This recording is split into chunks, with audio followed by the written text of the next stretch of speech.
जय हिंद दोस्तों, स्वागत है आप सभी का एक बार फिर से BK study corner YouTube channel में। आइए मेरे बिहार डीएलएड की तैयारी करने वाले सभी छात्रों, आज हम लोग देखेंगे आपका प्रैक्टिस सेट पहला। कहिएगा सर प्रैक्टिस सेट पहला तो कल ही हो चुका, लेकिन नहीं, कल हिंदी का प्रैक्टिस सेट पहला था और आज चलेगा साइंस का प्रैक्टिस सेट पहला। समझ रहे हैं चीज़ों को, और आपको टाइटल में भी मिलेगा है ना, थंबनेल में भी देखने को मिल ही गया होगा। ये साइंस का प्रैक्टिस सेट पहला है, इसके बाद फिर दूसरा आएगा, फिर तीसरा आएगा। साइंस का आएगा तो 1 2 3 करके आएगा, हिंदी का आएगा उसका भी 1 2 3 करके आएगा। समझ रहे ना, जीके जी इसका आएगा उसका भी आएगा, तो इस प्रकार से चलेगा। तो शुरुआत करते हैं। अच्छा, पिछला था हिंदी का, तो उसमें होमवर्क के रूप में आप सभी से पूछ रखे थे कि दिए गए शब्द के पर्यायवाची शब्द का चयन करना है। ध्वज का बताना था आप सभी को पर्यायवाची, तो भाई ध्वज का क्या हो जाएगा। इसमें ऑप्शन भी आप देख सकते हैं, चारों का चारों ऑप्शन यहाँ पर दे रखा है, पताका, डंडा, कपड़ा या बयार। तो राइट आंसर देखने से ही लग रहा होगा कि सर पताका होगा आंसर। तो ये ज़्यादा हार्ड था नहीं। वैसे ध्वज के अन्य भी पर्यायवाची शब्द होते हैं, पताका तो हो ही गया, इसके अलावा आप झंडा बोल सकते हैं, इसके अलावा आप केतु बोल सकते हैं, इसके अलावा आप ध्वजा भी बोल सकते हैं, ध्वज को ध्वजा भी बोल सकते हैं। तो ये सारे इनके पर्यायवाची शब्द हैं। आइए अगले प्रश्न पर, यानी कि यहाँ से आप सभी लोग सेट लगाना शुरू कीजिए, कॉपी पेन लेकर के बैठ जाइए। लास्ट में फिर आपसे होमवर्क के रूप में पूछेंगे, उसका जवाब कमेंट बॉक्स में बताइएगा, और जो सही आंसर करेंगे उसका नाम भी लिया जाएगा वीडियो में, है ना, वीडियो की शुरुआत में। वैसे इसमें कोई कमेंट नहीं किए थे इसलिए नाम नहीं लिए हैं, जो कमेंट करेगा उसका नाम ले लेंगे। तो पहला क्वेश्चन देखिएगा, कह रहा है कि निम्नलिखित में से कौन अनवीकरणीय ऊर्जा का स्रोत है, बताइए। अनवीकरणीय ऊर्जा के स्रोत यहाँ पर पूछ रहे हैं। अब कहिएगा सर अनवीकरणीय और नवीकरणीय है क्या। तो देखिए, उपलब्धता के आधार पर संसाधन को 2 भागों में बांटा गया है। संसाधन को कितने भाग में बांटा गया है, तो कहिएगा सर संसाधन को 2 भागों में बांटा गया है। एक तो भाई अनवीकरणीय, ठीक है ना, और एक नवीकरणीय, शॉर्ट में हम लिख रहे हैं। अनवीकरणीय किसको बोलेंगे, तो वे संसाधन जिनका एक बार आप उपयोग कर लेते हैं और दोबारा उनको बनने में लाखों करोड़ों वर्ष लग जाता है, उसी को कहते हैं अनवीकरणीय संसाधन। कहिएगा सर जैसे क्या, तो जैसे हो गया कोयला, और यहाँ तक कि इनका भंडार भी सीमित है, मतलब एक टाइम बाद ये ख़त्म हो सकते हैं।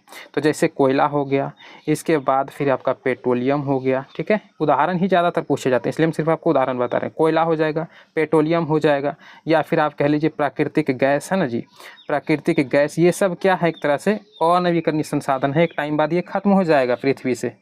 तो इसीलिए इसकी ऐसा कहा जाता है कि इसका उपयोग भी लिमिट मात्रा में ही करना चाहिए। इसके बाद आता है फिर नवीकरणीय संसाधन, तो जस्ट इसके अपोजिट वैसा संसाधन जो कि प्राकृतिक प्रक्रियाओं द्वारा या फिर इंसानों के प्रयास के द्वारा बहुत ही कम समय में फिर से हम उसको बना सकते हैं, उसी को हम लोग कहते हैं नवीकरणीय। जैसे सर सूर्य का प्रकाश, ये प्राकृतिक प्रक्रियाओं द्वारा तुरंत ही बन जाता है, सूर्य का प्रकाश डेली आप सभी को मिलता होगा, है ना। इसके अलावा पवन ऊर्जा जो कि इंसान आराम से बना लेते हैं।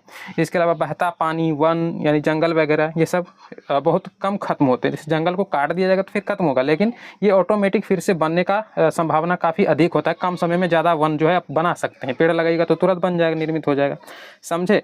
तो इसका भी उदाहरण आप लिख लीजिए। जैसे क्या नवीकरणीय के अंतर्गत आ जाएगा सूर्य प्रकाश, सूर्य का प्रकाश।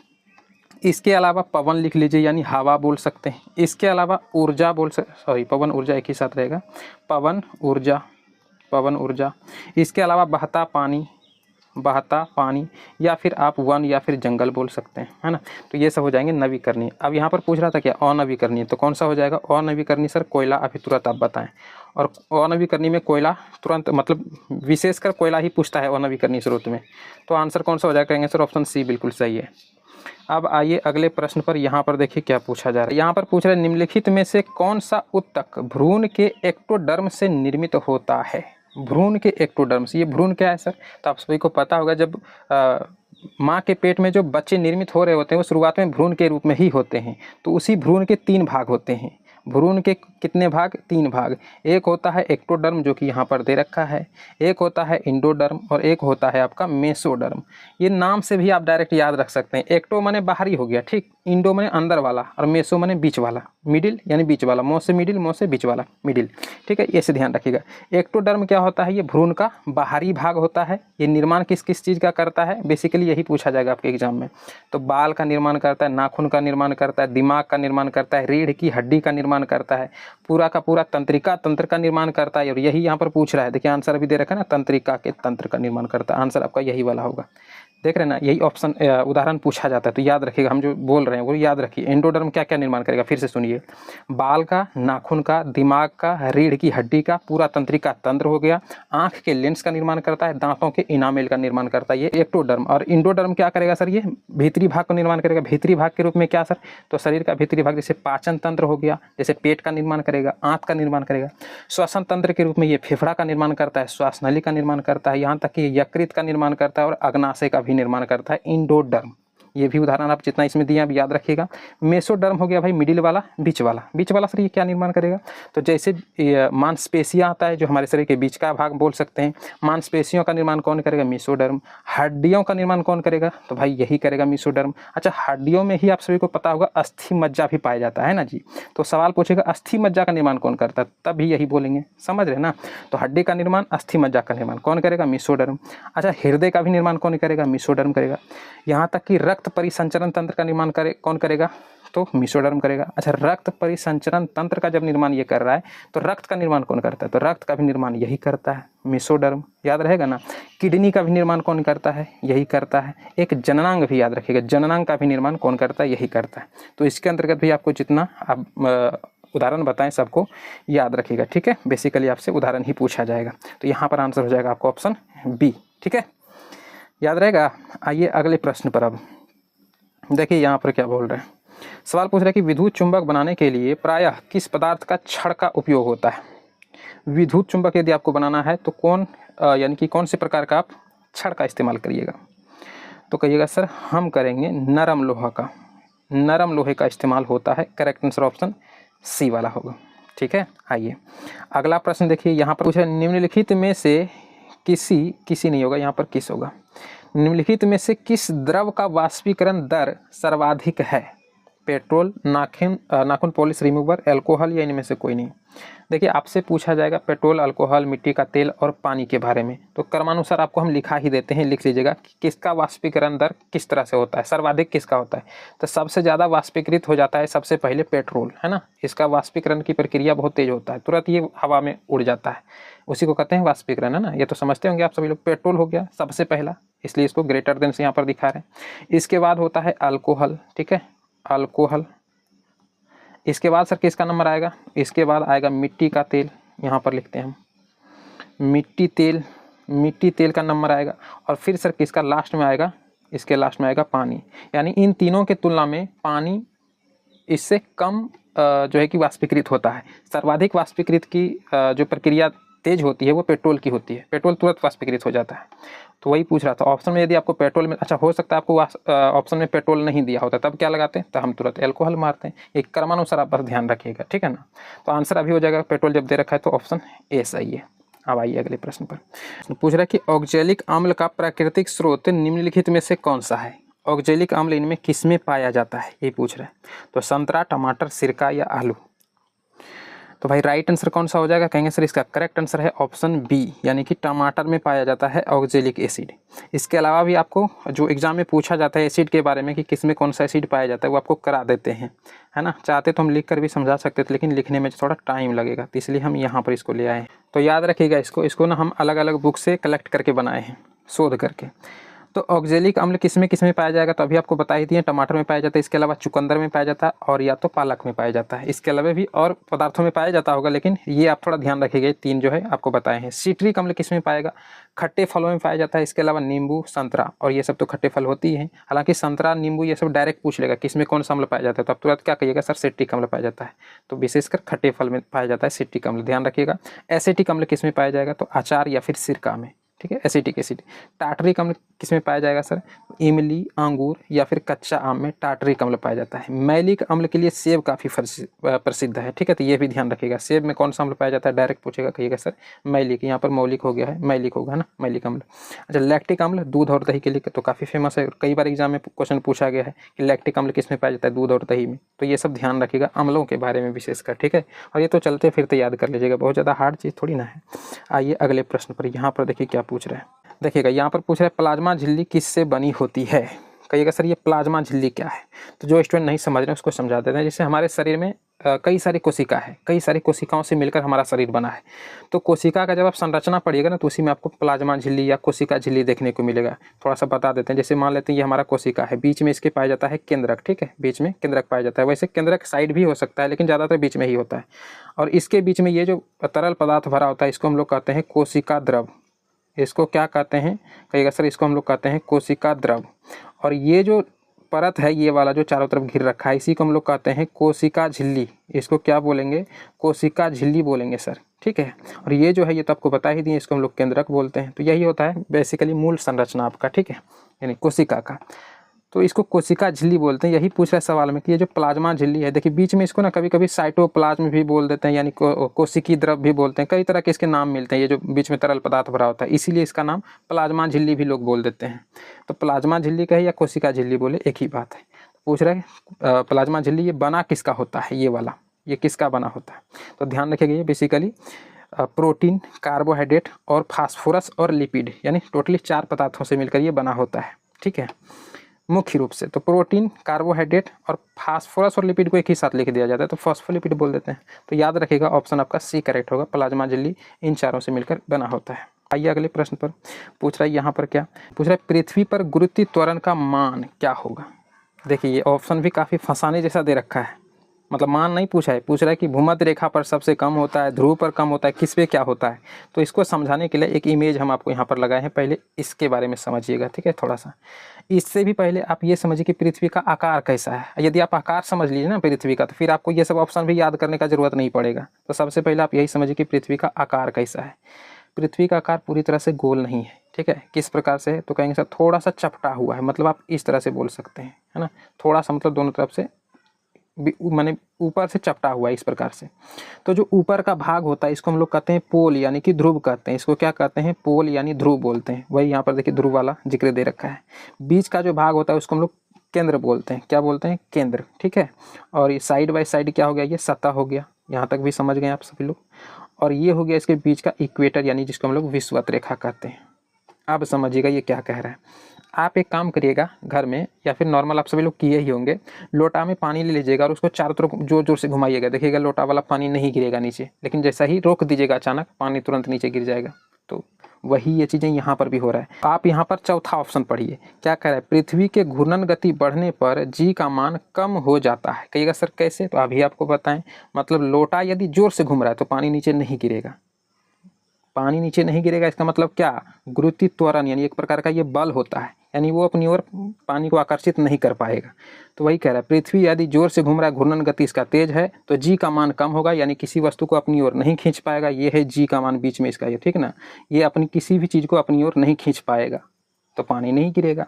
वही होता है इंसान के साथ, यदि किसी वस्तु के साथ जो सतह पर पड़ा हुआ है और पृथ्वी का घूर्णन गति यदि घटेगा यानी वो धीरे धीरे घूमेगा तो क्या हो जाएगा, जी का मान बढ़ जाएगा, यानी किसी भी चीज़ को तुरंत अपनी ओर आकर्षित कर लेगा। और जैसे लोटा वाला पानी होगा तो वो गिर जाएगा, इंसान रहेगा तो वो गिर जाएगा, यानी केंद्र की ओर वो खींचते हुए चला जाएगा। लेकिन ऐसा होता नहीं है क्योंकि पृथ्वी 24 घंटा घूमती रहती है ना। तो आप सभी को तो पता ही होगा। तो दोनों ऑप्शन ये समझे कि नहीं समझे।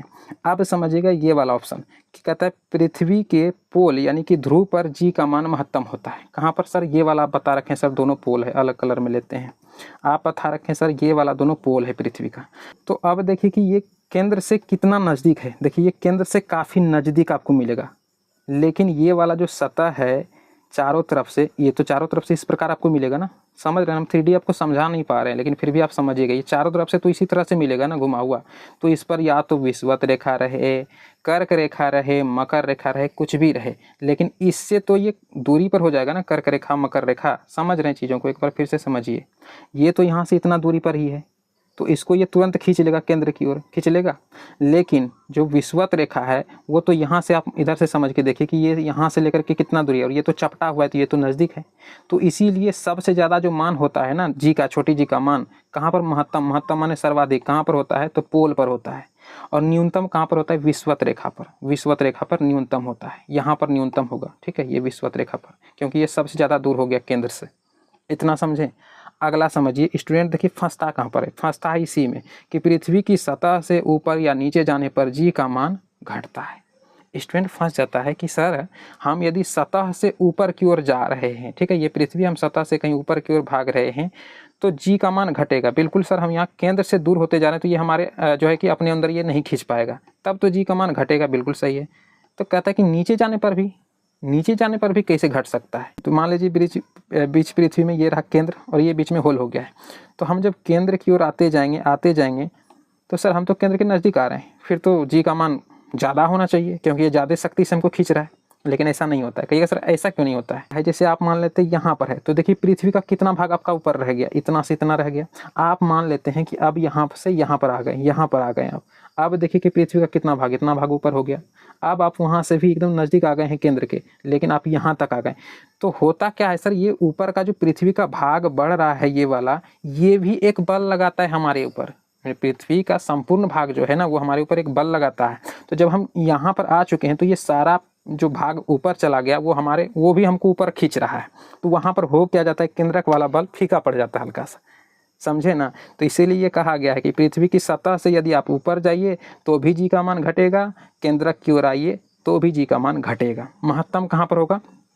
तो सर पोल पर होगा, क्योंकि पोल पर इसलिए महत्तम हो जा रहा है वो यो ना तो ज़्यादा दूर है वो ना ही ज़्यादा नज़दीक है, यानी पृथ्वी के अंदर भी घुसा हुआ नहीं है जो कि पृथ्वी का क्षेत्र इसके ऊपर बल लगाएगा, वो एकदम मेन पॉइंट पे है। इसलिए यहाँ पर ज़्यादा ताकत लगाता है ये जी मान, इसलिए कह रहा है कि जी का मान महत्तम होता है। जी का मान न्यूनतम होता है कहाँ पर? यहाँ पर। ये सब मतलब समझा देना आपको, इसलिए देखिए समझाएं हम इसलिए कि आपको रटना ना पड़े, वरना दूसरे टीचर के जैसा हम भी आपको बोल देते हैं ये होता है, इमेज लगा ही दिए थे, आपको कुछ समझ में आता नहीं, इसलिए हम थोड़ा सा समझाएं इन चीज़ों को। अब आप चलिए क्वेश्चन पर, देखिए आपका क्वेश्चन तुरंत बनेगा, याद करने का जरूरत नहीं है, समझने वाला चीज़ है ये सब। अब देखिएगा क्वेश्चन आपका कैसे उड़ेगा। कह रहा है पृथ्वी पर गुरुत्वीय त्वरण का मान क्या होता है? भाई ऑप्शन पढ़िए, कैसा भी ऑप्शन दे दे। भूमध्य रेखा पर सबसे कम होता है। अभी आपको बताए थे ना भूमध्य रेखा हमने विषुवत रेखा, अभी तुरंत आपको बताएं हम कि हाँ सर भूमध्य रेखा पर सबसे कम और महत्तम पर यानी पोल पर सबसे ज़्यादा महत्तम होता है। तो ये वाला लाइन तो सर बिल्कुल सही है, तो बिल्कुल सही है भाई। ध्रुव पर सबसे कम यानी पोल पर सबसे कम, कहिएगा नहीं सर अभी तुरंत बताएं महत्तम होता है यानी सर्वाधिक होता है, ये तो फिर गलत है। ध्रुव से भूमध्य रेखा की तरफ जाने पर बढ़ता है। अब मान लीजिए ये पोल है हमारा, ध्रुव है, और इधर से हमको भूमध्य रेखा की तरफ जाना है, तो भाई ये तो केंद्र से दूर होते जा रहा है, और दूर होते जाएगा तो जी का मान घटेगा। तो यहाँ तक कह रहा है कि बढ़ेगा, तो ये भी गलत है। ध्रुव और भूमध्य रेखा एक समान रहता है, एक समान कहीं हो सकता है जी? यहाँ पर महत्तम होता है, सर्वाधिक होता है, यहाँ पर न्यूनतम होता है, एक समान हम कैसे बोल सकते हैं? तो ये फिर भी गलत है। तो रह गया ऑप्शन ए, और यही बिल्कुल सही है। भूमध्य रेखा पर सबसे कम होता है, और ये तो आपको यहाँ पर इमेज में ही लिखा हुआ मिलेगा आपको, है ना, लूसेंट बुक में दे रखा है कि विषुवत रेखा पर या भूमध्य रेखा, इसी को इक्वेटर कहते हैं, यहाँ पर जी का मान क्या होता है? न्यूनतम होता है। कह तो रहा है कि सबसे कम होता है, देखिए कह रहा है ना, तो यही वाला आंसर हो जाएगा। समझे चीज़ों को, और अगर नहीं समझे तो एक बार फिर से पीछे करके समझिएगा, तो ये सब आपको ना रटना नहीं पड़ेगा, और नहीं समझना है तो रट लीजिए, दोनों में से कोई भी काम कर लीजिए एग्जाम में, तभी आप आगे बढ़ पाइएगा, ठीक है। अब आइए अगले प्रश्न पर, इसको थोड़ा हम लोग क्या कर लेते हैं, एडजस्ट कर लेते हैं भाई। चलिए, कह रहे कि तत्व मैग्नीशियम सल्फर के साथ विक्रिया करके कौन सा बंध बनाता है? कौन कौन भाई? तत्व एक मैग्नीशियम है और एक सल्फर है। मैग्नीशियम होता है Mg, सल्फर होता है सर S। Mg का परमाणु संख्या होता है 12, इसका होता है सर 16, इसका इलेक्ट्रॉनिक विन्यास करेगा 2, 8, लास्ट में क्या बच गया 2, यानी 2 प्लस आयन ये देना चाहेगा। 16 के साथ सर क्या होगा, तो 2, 8, फिर कितना बच गया, 6 बच गया। अच्छा सर यहाँ पर 6 बच गया, ये 6 यानी आधा से ज़्यादा है, ये 4 से अधिक है, ये देना तो नहीं चाहेगा, ये लेना चाहेगा। और कितना चाहिए इसको अष्टक पूरा करने के लिए? सर 2, 8, 8 होता है, यानी अष्टक पूरा करने के लिए अब इसको सिर्फ 2 ही चाहिए, और ये 2 देने के लिए तैयार है। ये कहता है भाई हमसे ले लो, तो इसके ऊपर लग जाएगा 2 माइनस, यानी 2 निगेटिव आयन, और यहाँ पर 2 पॉजिटिव आयन इसके पास है ही। तो आयन आयन लगने से ये बन क्या रहा है, कहेंगे सर ये आयनिक बॉन्ड बनाता है आपस में, और ये 2 दे देता है S को, और बन जाता है आसानी से MgS, जिसको आप सभी लोग क्या कहते हैं, कहिएगा सर इसको हम लोग कहते हैं मैग्नीशियम सल्फाइड, ठीक है। तो आंसर ऑप्शन ए वाला हो जाएगा, ठीक। आइए भाई अगला प्रश्न 9 नंबर का क्या कह रहा है, कह रहे निम्नलिखित में से कौन एकल परमाणविक है? देखिए एकल परमाणविक जितना भी आवर्त सारणी में आप सभी लोग अक्रिय गैस पढ़ते हैं ना, हीलियम, नियॉन, आर्गन, सब के सब क्या हैं, क्रिप्टन, जेनॉन, जो भी पढ़ते हैं वो सब एकल परमाणविक होते हैं। तो यहाँ पर देखिए ऑप्शन में भी वही दे रखा है, हीलियम, नियॉन, आर्गन, तो इनमें सभी क्या है, एकल परमाणविक। सर एकल परमाणविक का मतलब क्या है? मतलब ये समझिएगा, ये सब आप देखिएगा कहीं पर भी लिखा रहेगा ना, हीलियम सिंपल He लिखा रहेगा, नियॉन Ne लिखा रहेगा, आर्गन Ar लिखा रहेगा, लेकिन द्विपरमाणविक सर किसको कहते हैं? तो जैसे ही आप देखिएगा ओ हमेशा O के रूप में नहीं लिखा रहता है, जहाँ भी लिखा रहेगा ना सिंगल अवस्था में तो O2 के रूप में लिखा रहेगा। हाइड्रोजन लिखा रहेगा तो H2 में लिखा रहेगा, नाइट्रोजन रहेगा तो N2 के रूप में लिखा है। इसको द्विपरमाणु बोलते हैं। इसमें जब भी रहेगा ये दो परमाणु आपस में जुड़ा हुआ रहेगा तभी काम होगा इसका, है ना, तभी ये स्वतंत्र अवस्था में रह सकता है, वरना रह ही नहीं सकता ये।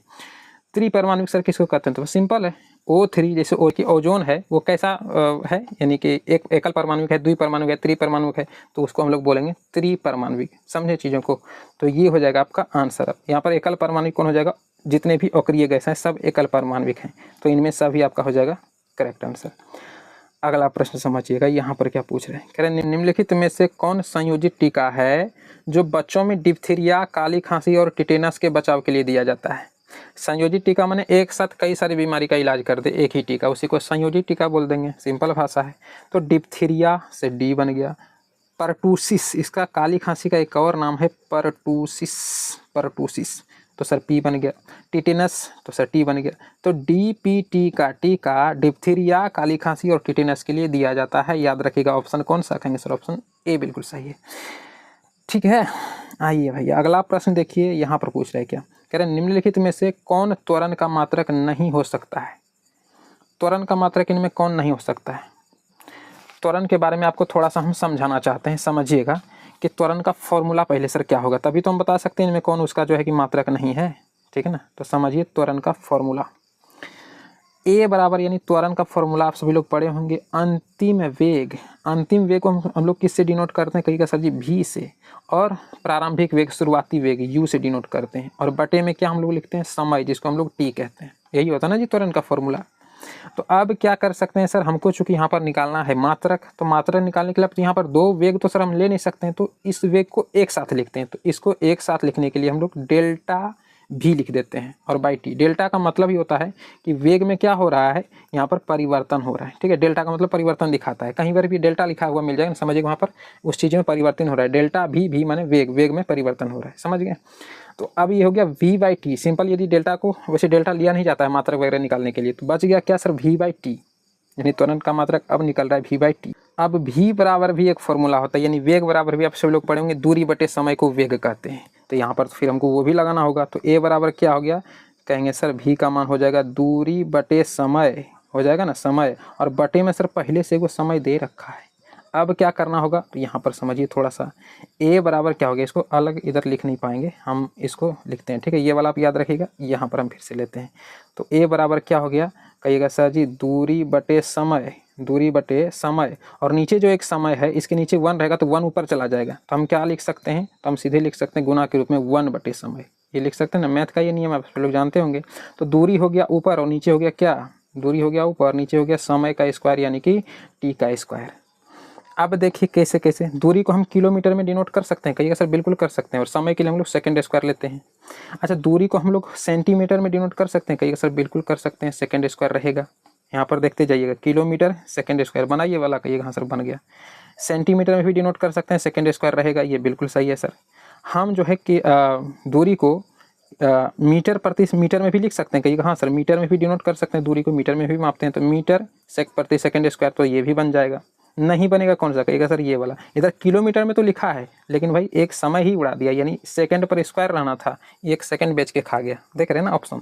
तो इसीलिए यही वाला आंसर होगा। किस रूप में हम नहीं लिख सकते हैं, ये कह रहे हैं ना कि मात्रक कौन सा नहीं हो सकता है, तो यही वाला नहीं हो सकता है। हम चाहते तो डायरेक्ट आपको बता देते आंसर सी, आपको समझ में कुछ आता कुछ नहीं भी आता कि भाई क्यों ऐसा होगा, तो इसीलिए थोड़ा धैर्य बना करके क्लास देखिएगा उसको, ठीक ना, तब आप चीज़ों को समझिएगा कि ये कैसे हो रहा है। तो आंसर सी हो जाएगा आपका, ठीक है। अब आइए अगले प्रश्न पर। यहाँ पर देखिए, इसको थोड़ा हम छोटा कर लेते हैं ताकि आपको चारों ऑप्शन दिखाई पड़ जाए।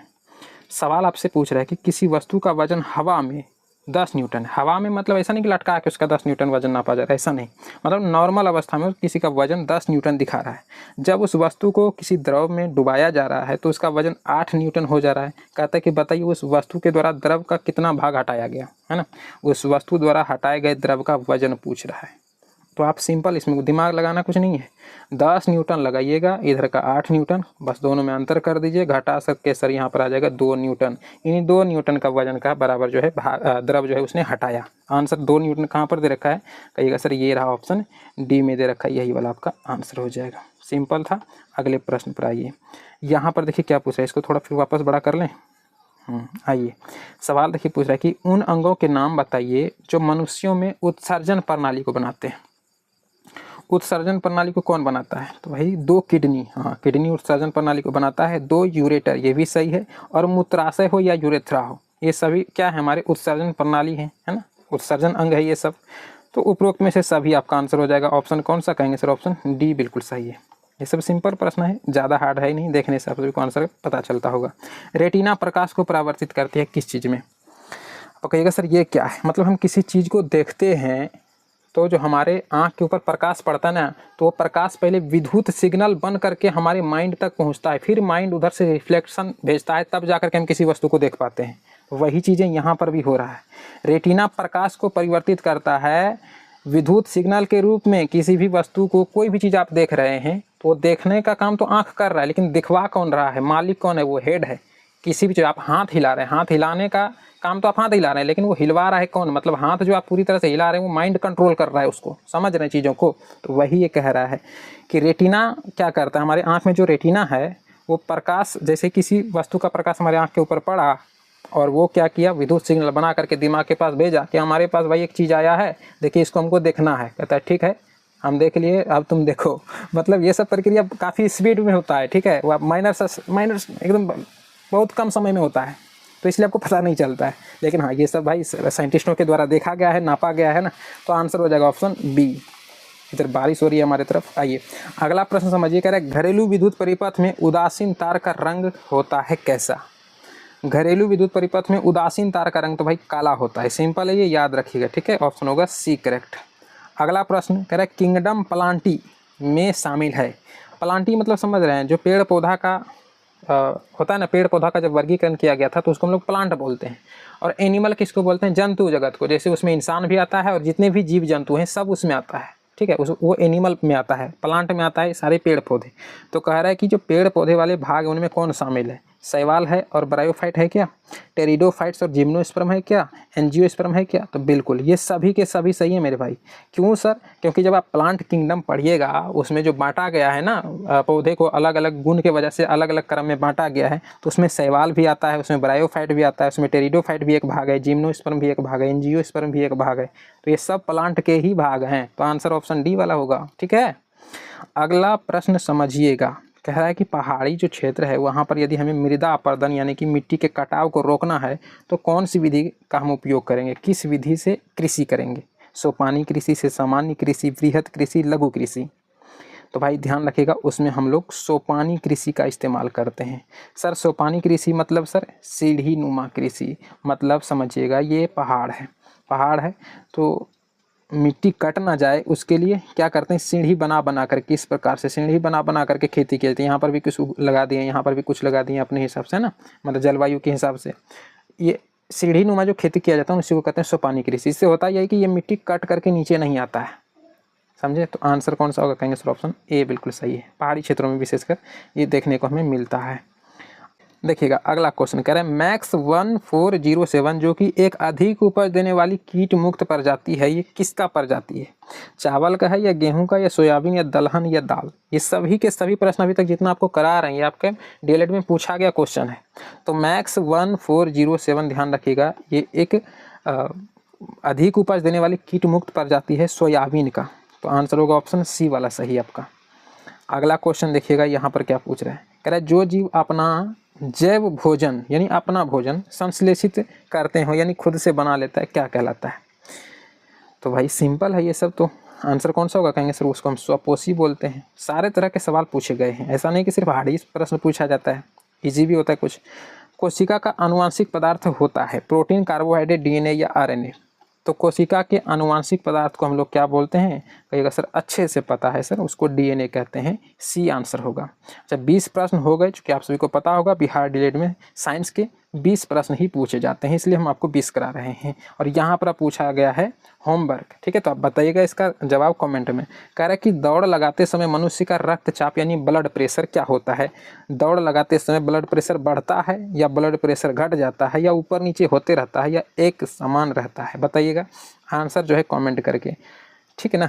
और 20 में से आपका कितना प्रश्न सही हुआ वो भी आप बता सकते हैं। और हाँ, आप सभी लोग यदि कमेंट कीजिएगा इसका आंसर तो आप सभी को अगले वीडियो में नाम लिया जाएगा, जैसा कि पिछले साल हम कर रहे थे। बिल्कुल इसी तरह से आप सभी का नाम भी लिया जाएगा। और हाँ, नाम लेने से ऐसा मतलब काफ़ी सारे स्टूडेंट हैं, नाम लेने से उसको लगता है हाँ आज सर ने नाम लिया क्लास में हमारा, उसको पढ़ने में मन लगने लगता है। ये चीज़ हम खुद आजमा के देखें, तो इसीलिए हम बोलते हैं आप सभी लोग कमेंट कीजिएगा, हम आपका नाम ले लेंगे, ठीक है ना, अगले क्लास में।